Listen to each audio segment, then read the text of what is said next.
Fala galera do YouTube, beleza? Tô aqui para fazer um vídeo falando da Alupar, do segundo tri delas, informações que eu consegui juntar e que me convenceram a investir na empresa, beleza? A gente já inicia aqui falando, a gente já inicia falando do reajuste da RAP dela, que a maioria é pelo IPCA e alguns pelo IGPM, os reajustes. De 2022 para 2023 vai estar reajustando aí 245 milhões, né, de 2 bilhões e 800 para 3,100, que vocês podem ver quais são as operações dela e qual é o indicador que é reajustado.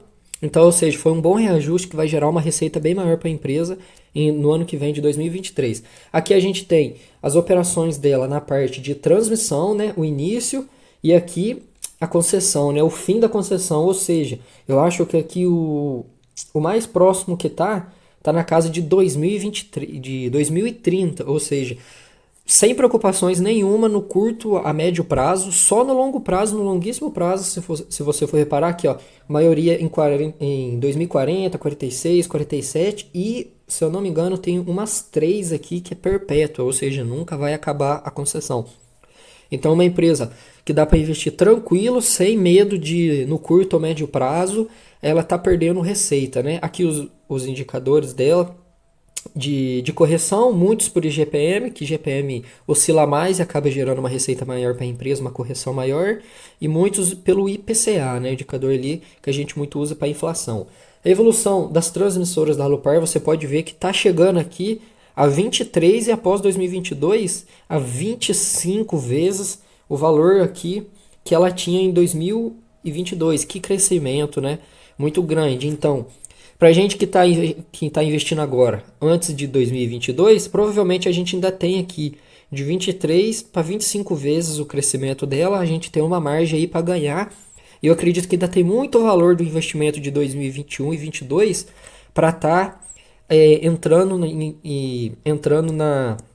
na receita da empresa. E eu acredito que as cotações dela vai crescer muito. Inclusive vi algumas indicações com preço-alvo de até R$ 35, né? Ou seja, tem um bom ganho. Aqui a gente já cai na parte de geração da empresa.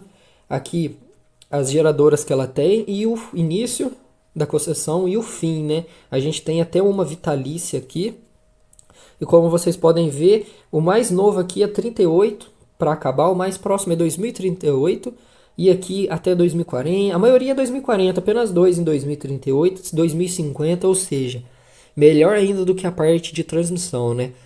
Por longuíssimo prazo que vai estar acabando esses contratos, ou seja, sem preocupação nenhuma com a parte de geração dela, vai ficar por muitos anos aí gerando receita para a empresa. Agora imagina a parte de amortização da dívida, quando ela amortizar essas dívidas, quanto tempo ela vai ficar sendo uma Taesa da vida, pagando rios de dinheiro em dividendos. Para a gente que está comprando antes de tudo isso, a gente vai ser bem recompensado lá na frente, né? Acredito muito nisso. A expansão da capacidade de geração dela, olha como vem crescendo muito. Aqui em 2023 ainda tem uma boa parte para crescer aqui, né? Ainda tem um carequequezinho para a gente estar ganhando. Mas eu acredito que aqui a partir de 2020 ainda não está tão precificado toda essa geração. Porque além desse ganho de geração das operações que estão entrando esse ano, e que eu acredito que no próximo trimestre já vai aumentar a receita da empresa, a gente ainda tem o investimento, o dinheiro que ela usava da receita dela para fazer o investimento. Ou seja, é esse ganho que está sendo previsto aqui, mais o gasto que ela tinha para fazer essas construções, que vai virar receita novamente, já que as operações já estão sendo finalizadas, né? Aqui o investimento por segmento. Desde 2016, ela vem investindo muito. Em 2019, 20, 21 foi grandes investimentos, né? E agora em 22 e 23 o investimento é menor, mas ainda tem um pouco para a gente estar ganhando aqui. Agora que vocês imaginam, todo esse investimento aqui, que agora já não está sendo gasto mais, né? Todo esse gasto que a gente já não tem mais na empresa. E esse gasto virando receita e virando dividendo para a gente aí no futuro, né? A transmissão é a maior parte dos seus investimentos, a empresa é bem mais focada em transmissão e um pouco em geração, mas ela fez um bons investimentos em geração aqui atrás e em 2019 também teve um bom investimento, se for reparar. O EBITDA dela vem crescendo, né? O EBITDA dela em milhões. Aqui a gente tem até uma previsão de 2023, 2024 com um ganhozinho aqui. Ou seja, a empresa ela vem aumentando muito, né? E eu acredito que vai ser até melhor essa previsão de 2023, 2024, principalmente quando ela começar a amortizar suas dívidas, né? Vamos passando aqui para frente. Aqui é a dívida controlada da hold dela, da hold da Alupar, né? A maioria por longo prazo e uma pequena parte aqui por curto prazo. É uma debenture e reajustado, baseado no CDI, né? Então aqui 664 milhões de dívida. A empresa já tem 162 em caixa rendendo ali, né? E falta 2 milhões. Porém, como é por longo prazo, 2 milhões não vai ser problema nenhum para a empresa, né? Dívida consolidada aqui já engloba as subsidiárias, né? Toda a empresa como um todo. A maioria é por longo prazo e por curto prazo aqui eu acredito que seja uns 10%. Aqui os indicadores seriam pelo CDI, pré-fixado, IPCA e um pouco de moeda estrangeira, né? Mas a maioria aqui é IPCA. A gente caindo aqui a composição da dívida, aqui mais ou menos 75% da dívida é debenture, ou seja, é uma forma que a empresa consegue buscar crédito no mercado com a juros muito mais baixos do que pegar em algum banco, né? O caixa da empresa está mais ou menos em 2 bi 400 e a dívida é de 10 bi, ou seja, falta 8 bi aí para a empresa. A gente vindo aqui para o próximo gráfico de amortização, a gente vê que não é um problema esses 8 bi que a empresa ainda não tem, porque o caixa que a empresa tem e que a hold tem, dá para amortizar as dívidas no curto prazo tranquilamente e é extremamente por longo prazo as maiores dívidas, né? Após 2027 provavelmente está distribuído em vários anos. Ou seja, dá tempo da empresa gerar a caixa tranquilamente para vir pagando essas dívidas, né? A maior parte das dívidas é das subsidiárias, da controladora é mais aqui 2024 e 2025. Ou seja, como a empresa já tem aí praticamente 99% do dinheiro em caixa, não vai ser problema nenhum para a empresa. Provavelmente quando ela amortizar essas dívidas ainda vai sobrar dinheiro em caixa. A gente passando aqui para frente, o valor de quando eu fiz esse vídeo estava em R$ 26,85, mínima de 52 semanas 22, né, mostrando aí o grande crescimento da empresa. A máxima R$ 29,00, ela está em queda nos últimos dias, acredito, muito por causa da eleição, os problemas que a gente vem tendo exteriores, né, fora do Brasil. E o dividendo de 4,5, ou seja, é um dividendo mediano, é um bom dividendo para uma empresa que cresce muito. Eu acredito que é um bom dividendo. Uma valorização anual de 19% e caindo aí no mês atual 6,5%. Se você tivesse investido R$ 1.000 nela 5 anos passado, teria 1.700, ou seja, foi um bom investimento. A média do mercado aí seria de 10%, e em 5 anos a gente já teria conseguido aí na casa dos 70%, 20% acima do mercado, né? Vamos passar aqui para frente. Aqui a gente tem os indicadores da Alupar, né? O dividendo que a gente já viu, o PL de 7, o PL de 7, ou seja, eu já acho um bom PL, um PL de 7 para uma empresa que vem crescendo aí quase 30% ao ano.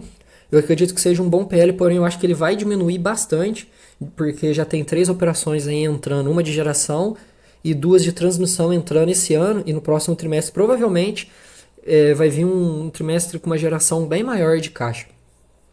O preço por valor patrimonial, a gente vai estar vendo o preço por valor patrimonial e o PL histórico dela para ver se a gente tem um desconto, mas aqui de cara eu já achei um bom preço por valor patrimonial. O EV sobre o EBITDA, eu acho que está muito bom, né? Quanto menor, melhor. Ou seja, de 4, a eficiência da empresa está bem grande. E provavelmente vai melhorar, né? Aqui a gente tem a dívida líquida da empresa, que até 2 é considerado bem saudável e de 2 até 3 é considerado controlado. A empresa está com 2,30, então está bem controlado, está bem saudável a dívida da empresa ainda. Ou seja, até 3 ainda está controlado. Acima de 3 já começa a ficar um pouco perigoso. A empresa já começa a se considerar um pouco endividada, né? Então, não temos esse problema com ela. Os indicadores de eficiência dela estão bem altos, como vocês podem ver aqui. É uma empresa que entrega os seus projetos antes do previsto, geralmente. Indicadores de rentabilidade dela também está bacana, nada de se preocupar. Indicadores de crescimento dela muito bons, né? Quase 30% ao ano, as suas receitas e o lucro crescendo. E eu acredito que pode estar aumentando, melhorando ainda esse indicador aí até o próximo ano. O PL aqui histórico, como eu falei, a gente pode ver aqui que a média está em 9,92 9,92 a média, né? E a gente está com 7, ou seja, menor só teve 6 aqui em 2021, onde a bolsa estava ali bem no fundo do poço. E a gente achava que ainda ia cair mais, né? E agora que começa a subir, a gente acha que vai subir pro resto da vida. Então, mas aqui, olhando, a gente tem um PL histórico bem baixo. Só teve aqui em 2013, que eu acredito que foi ali perto de onde a Dilma fez toda aquela. Quando ela prejudicou o setor de energia na época, né? Mas ela se recuperou rápido aqui e agora a gente tem um bom desconto histórico. O preço por valor patrimonial histórico dela de 1,20, a média seria de 1,20. Como vocês podem ver, a gente está em 1,9. Então a empresa está bem, um desconto bem bacana olhando para esse preço por valor patrimonial histórico. Somando todas essas informações, a gente começa a ver que tem um possível desconto bem considerável na empresa. A gente olhando aqui, o lucro líquido sendo em verde e a cotação dela em marrom. Olhando aqui, a gente não consegue ver um desconto tão grande, né? Porém, eu acredito que agora, no próximo trimestre, ela vai dar uma embicada grande para cima nesse lucro dela, por causa das 3 operações que vão estar entrando aí esse ano para a empresa. Vai gerar um caixa muito grande e eu acredito que vai dar uma disparada boa nesse lucro. As cotações dela, ultimamente, nos últimos dias, deu até uma caidinha. Eu acho que aqui ainda não está precificado isso. Mas olhando aqui, por enquanto a gente ainda não vê um desconto tão grande, né? O payout da Alupar, como vocês podem ver, ele veio caindo por causa dos grandes investimentos que ela veio fazendo aqui nos últimos anos e chegou a ficar em zero e agora já está subindo novamente. Eu acredito que a cada ano ela vai aumentar até ficar bem em cima. Eu não acredito que vá passar por causa das dívidas que ela tem para amortizar, que não vai chegar a 100% e nem passar de 100%, né? Acredito que pode ficar numa média aí devagarinho subindo 70%, 80% do payout. Aqui uma coisa um pouco ruim na empresa é que ela distribui o dividendo, ela anuncia geralmente uma vez ao ano ou às vezes 2 vezes que ela acaba anunciando aqui no mês 4 e no mês 12, né? E quando ela anuncia no mês 4, ela anuncia uma vez, só que parcela esse pagamento em 3 vezes, né? Fica um pouco ruim, porque fica em 3 parcelas o pagamento. Porém, agora que as dívidas dela, agora que ela parou, né, essa parte de investimento, de todo esse crescimento, eu acredito que ela comece a olhar um pouco mais para a parte de dividendos, já que ela não tem tanta preocupação em construir suas operações, né?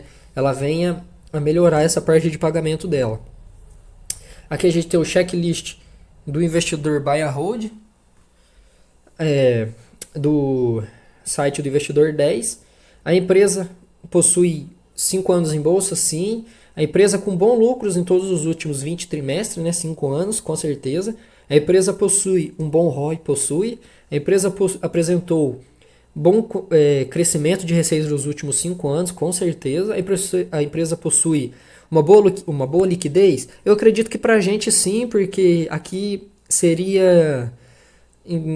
Para a gente não interfere tanto, porque a gente não chega a ser um fundo de investimento, né? Que mexe bilhões. Então eu acho que pra gente conseguiria ter sim. Eu acho que eu consideraria uma boa liquidez. A empresa nunca deu prejuízo? Bom, nos últimos 5 anos não, né? Provavelmente foi antes dos últimos 5 anos. A empresa é uma boa pagadora de dividendos. Eu acho que é uma pagadora de dividendos mediano. Não acredito que seria ainda uma boa pagadora, mas ano que vem eu acredito que já seria sim.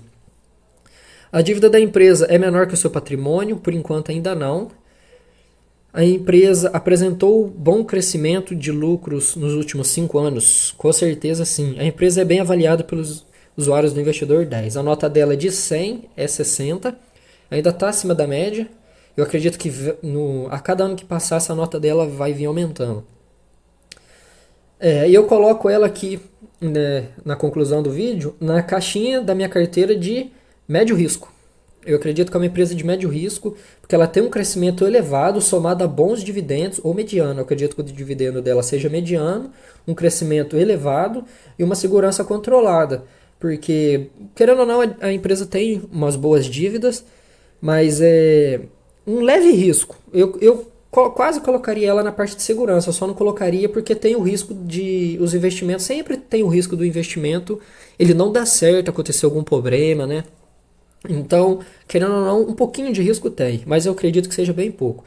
Né? O potencial maior de dividendo no futuro, por causa do crescimento dela no futuro, o dividendo dela pode vir crescendo cada vez mais, até porque ela não precisa simplesmente só crescer.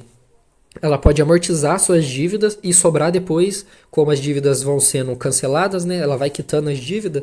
O dinheiro que ela usou para pagar a dívida ano passado, no próximo ano ou nesse ano já vira receita para a empresa distribuir em dividendos, né? Então, sem falar das operações que estão entrando aí, né? Esse ano tem duas de transmissão e uma de geração, se eu não me engano, que no próximo trimestre já vai estar apresentando resultado aí na receita da empresa. E uma boa valorização, né? Meu preço médio está até na casa dos 25, bem perto do 25. Então, eu já tenho aí uma boa valorização da empresa. Beleza? E deixa aí, se puder deixar um gostei, se inscrever no canal, eu fico muito agradecido. E o próximo vídeo eu vou estar falando aí de uma empresa de risco controlado que está na minha carteira. Provavelmente seria a Boa Safra. Eu vou estar fazendo depois um vídeo sobre o risco que pode dar merda, né? Uma empresa, uma criptomoeda, alguma coisa muito arriscada, mas que pode ter uma chance de retorno muito grande. Porém, pode dar merda.